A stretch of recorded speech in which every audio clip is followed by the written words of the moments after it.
ये वीडियो इस चैनल की अब तक की मोस्ट इम्पोर्टेंट वीडियोस में से एक है, क्योंकि इंडिया को वर्ल्ड की यंगेस्ट कंट्री माना जाता है। 1.4 बिलियन की पॉपुलेशन वाली इस कंट्री में 27% लोगों की उम्र 10 से 25 साल के बीच है, जिन्हें जेन जी कहा जाता है, यानी जनरेशन जी। अब कहने को तो ये उम्र और एज बहुत यंग है, जिसमें इस उम्र में एस्पिरेशंस, एम्बिशंस, हाई एनर्जी और मोटिवेशन होनी चाहिए। लेकिन ये यंग जनरेशन जी अपनी पहले के जनरेशंस के मुकाबले एक बहुत ही बड़ी संख्या में सबसे पर्पसलेस, लेजी, एंग्शियस, मेंटली परेशान और डिप्रेस्ड जनरेशन है। आखिर ऐसा क्यों है? दोस्तों, हमारी पहले की जनरेशंस अपने स्ट्रॉन्ग वर्क एथिक्स, डेडिकेशन और मोरालिटी के लिए जानी जाती थी। आज हम जिस फ्रीडम और आजादी को एंजॉय कर पा रहे हैं, वो हमारी प्रीवियस जनरेशन के हार्ड वर्क और सेक्रीफाइस से ही पॉसिबल हो पाई है। अभी की सबसे ओल्डेस्ट जनरेशन को ही देख लेते हैं, जिनका जन्म 1928 से 1945 के बीच हुआ था। यह साइलेंट जनरेशन, जिन्होंने ग्रेट इकोनॉमिक डिप्रेशन और वर्ल्ड वॉर जैसे इवेंट्स फेस करे। इसके बाद 1945 से 1964 के बीच पैदा हुए लोगों ने अगली जनरेशन बनाई,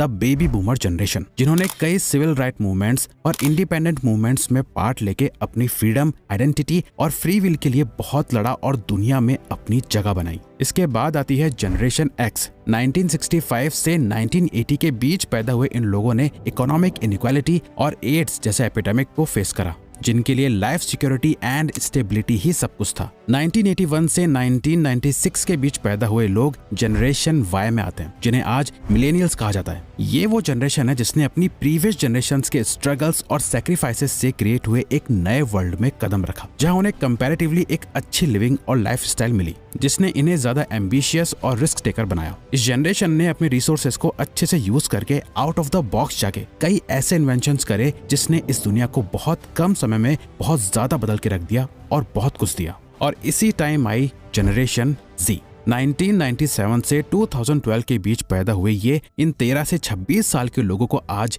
जेन जी बोला जाता है। कुछ डेकेड्स पहले तक जनरेशन गैप आने में 20-30 साल का टाइम लग जाता था, पर अब तो हर 5-10 साल में एक बहुत बड़ा जनरेशन गैप देखने को मिल जाता है। इन चारों जनरेशंस ने मिलकर इस वर्ल्ड को क्रिएट करा। इसमें ना ही कोई ग्रेट डिप्रेशन बचा था, ना ही वर्ल्ड वॉर थी, टेक्नोलॉजी भी एडवांस हो चुकी थी, वर्क कल्चर भी स्टेबल हो चुका था, हेल्थ केयर भी अपने पीक पे आ गई थी, लाइफ पहले के मुकाबले लेस चैलेंजिंग और कंफर्टेबल हो चुकी थी। ये सबसे बेस्ट टाइम था किसी भी इंसान के लिए इस अर्थ पे एग्जिस्ट करने का। लेकिन फिर भी इस परफेक्ट वर्ल्ड में जेन जी सबसे ज्यादा डिप्रेस्ड, एंग्शियस और ओबीस है, जिनकी फिजिकल और मेंटल हेल्थ अपने वर्स्ट फेज में है। इतनी बुरी मेंटल हेल्थ तो कभी हमारी पुरानी जनरेशन की ग्रेट वॉर्स या इकोनॉमिक क्राइसिस के टाइम भी किसी की नहीं थी। और यही रीजन है कि एक्सपर्ट्स आज जेन जी को द मोस्ट डिप्रेस्ड जनरेशन बताते हैं। एक सर्वे के अकॉर्डिंग 42% जेन जी यानी ऑलमोस्ट आधी जनरेशन को किसी न किसी तरह की मेंटल हेल्थ कंडीशन है, और ये नंबर स्पेशली इंडिया में बहुत ज्यादा है। और ये कोई छोटी बात नहीं है, इसका असर आप जेन जी की लाइफ के हर एरिया में देख सकते हैं। रिलेशनशिप्स की बात करें तो पहले के जनरेशन में दोस्ती करी नहीं जाती थी,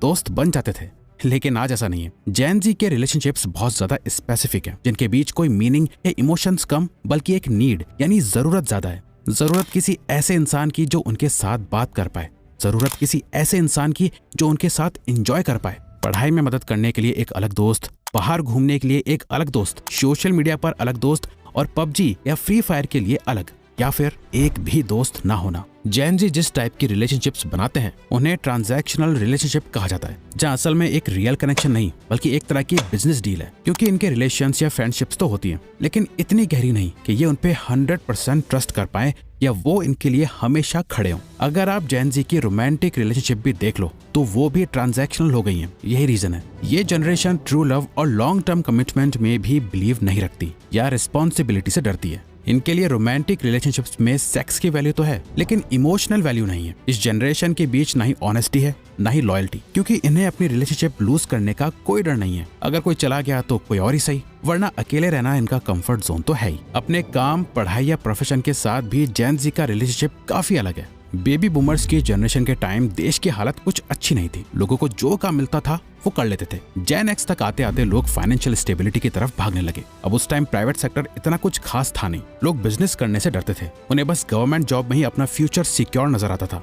जेन वाई यानी मिलेनियल के टाइम प्राइवेट सेक्टर बहुत तेजी से पॉपुलर होने लगा। बड़ी बड़ी एमएनसीज इंडिया में आई, लोगों को अच्छी सैलरी और लॉन्ग टर्म स्टेबिलिटी मिलने लगी, तो लोग प्राइवेट सेक्टर की ओर ज्यादा जाने लगे। बट जेन जी के टाइम टेक्नोलॉजी इतनी तेजी से एडवांस हुई, एआई, और इंडस्ट्रियल ऑटोमेशन ने जॉब्स को बहुत हद तक चेंज कर दिया था, जिसकी वजह से जेन जी को अपना करियर काफी अनसर्टेन लगने लगा है। ना जेन जी के लिए गवर्नमेंट जॉब्स ज्यादा सेंस बनाती हैं, ना ही प्रोफेशनल करियर। इसीलिए जेन जी सिक्योर जॉब से हट के अपने ट्रेंड में पैशन को फॉलो करना ज्यादा प्रेफर करते हैं और ज्यादातर जेन जी अनकन्वेंशनल करियर ऑप्शन चूज कर रहे हैं। यही रीजन है कि इस जनरेशन में स्टार्टअप्स की एक्सपोनेंशियल ग्रोथ देखी गई है। अडोब की रिसर्च के according 64% of Gen Z population अगले 3 सालों में अपना बिजनेस स्टार्ट करने का प्लान कर रहे हैं। और सिर्फ स्टार्टअप्स ही नहीं, पेंडेमिक के बाद से इंडिया की गिग इकोनॉमी भी बहुत तेजी से बढ़ रही है, जहाँ ज्यादातर यंगस्टर्स फुल टाइम फ्रीलांसिंग को अपना करियर बना रहे हैं। यही रीजन है सिग्ना इंटरनेशनल हेल्थ 2023 सर्वे के अकॉर्डिंग 91% जेन जी के एंग्शियस और डिप्रेस्ड रहने के पीछे के टॉप 5 रीजंस में करियर और फाइनेंस टॉप पे हैं। क्योंकि असल में बिजनेस करना सुनने में कूल तो बहुत लगता है, लेकिन जो हार्ड वर्क और प्रेशर बिजनेसेस मांगते हैं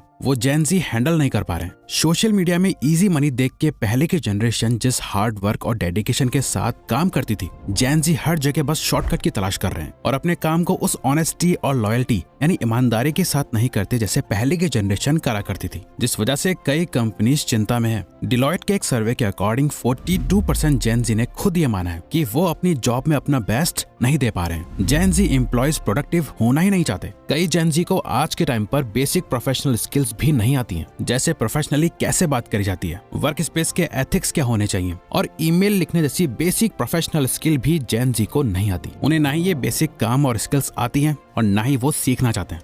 इनकी यही रिस्क टेकिंग एबिलिटी इनके पैसों के पर्सपेक्टिव को भी चेंज कर रही है। पहले की जनरेशन सेफ इन्वेस्टमेंट्स में बिलीव करती थी, जैसे कमोडिटीज, गोल्ड एंड सिल्वर या एफडी में इन्वेस्ट करना। लेकिन आजकल आप देखोगे gen Z high risk stocks, crypto, NFT, fantasy gaming जैसी हाई रिस्क चीजों में बहुत हैवीली इन्वेस्ट कर रहे हैं, बिना पहले फाइनेंशियल बेस बिल्ड करे। जिसके पीछे का रीजन बड़ा सिंपल है, जेन जी को कम से कम टाइम में और ना के बराबर मेहनत करके ज्यादा से ज्यादा पैसे चाहिए। तभी आप नोटिस करोगे कि इंडिया में गेमिंग और बैटिंग एप्स बहुत तेजी से ग्रो कर रही हैं। इसी कंफर्ट और इजी लाइफ को चेज करने की वजह से जेन जी एक सेडेंट्री लाइफस्टाइल को जी रहे हैं। ना ही प्रॉपर मेहनत है, ना ही डाइट, ना ही एक्सरसाइज और 6 से 8 घंटे तक का स्क्रीन ऑन टाइम की वजह से ना ही प्रॉपर स्लीप मिल पा रही है। इस एक्सट्रीम अनहेल्दी लाइफस्टाइल की वजह से जेन जी ऑलरेडी वो सभी हेल्थ इश्यूज फेस कर रहे हैं जो जनरली ओल्ड एज लोगों में देखे जाते हैं।